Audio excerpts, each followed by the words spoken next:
Hi, and you're all very welcome to Daily Fitness and Life. I hope everyone is doing okay, and thank you for liking and sharing the channel.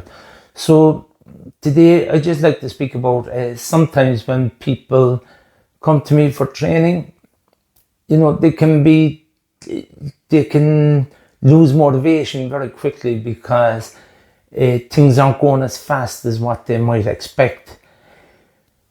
My return on that is always, you just didn't go to bed one night and wake up overweight, or you didn't go to bed and just wake up unfit.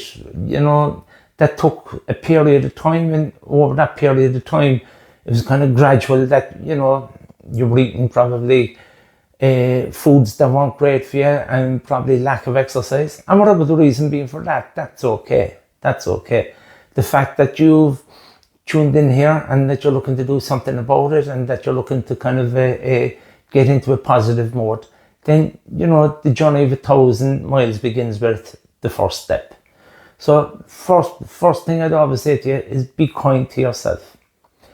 Second thing that that might work for you would be set small goals along the way. Instead of just looking at the finish line and saying this is where I need to be, set small goals. If week one, try and lose maybe a pound or a kilogram, small, even half a kilogram.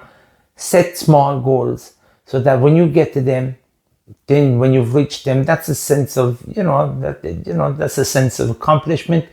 And then that will help motivate you on to your next goal. So again, be realistic in your expectations also. It's important that you take your time.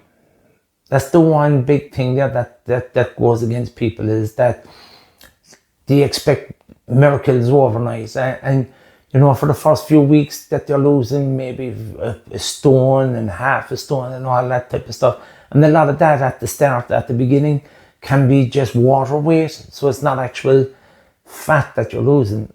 Also as well, it's important that you do some resistance work, because people can lose weight, but they can also lose lean muscle fat. So, that there's a term, the terminology of it is skinny fat. So you'd see people, they might have lost a lot of weight, but they've also lost a lot of muscle.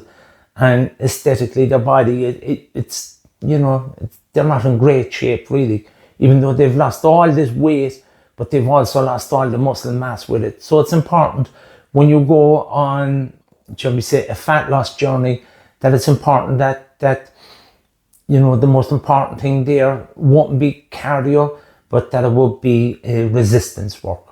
Again, that's what I find that works with most of the people there that I'd work with and stuff like that. Cardio is very good and it has its place, and cardio is excellent. But if it's a weight loss journey that you're on, then it's important that you do resistance work. And that can be anything from lifting weights to using stretch bands or resistance bands. So, that's important. You don't need no big gym or anything like that.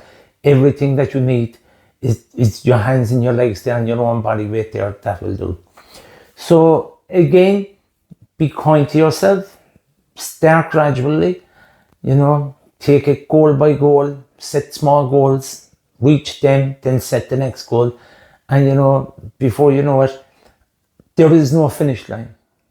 That's the bad news, is that there is no finish line. You could be training for years, and if you go back doing the stuff that got you out of shape and got you unhealthy, and you go back into that system and back into that lifestyle, you're going to end up there again. You're going to end up unhealthy again. You're going to end up out of shape again. So it's consistency, and the best plan that you can do, I always say to people, is the best plan that you can do is the one that you're going to follow. And consistency is key. So I hope you got something from this, and thank you for liking and sharing the channel. And I'll see you all Thursday for a little bit of self-defense. Slán go fóill.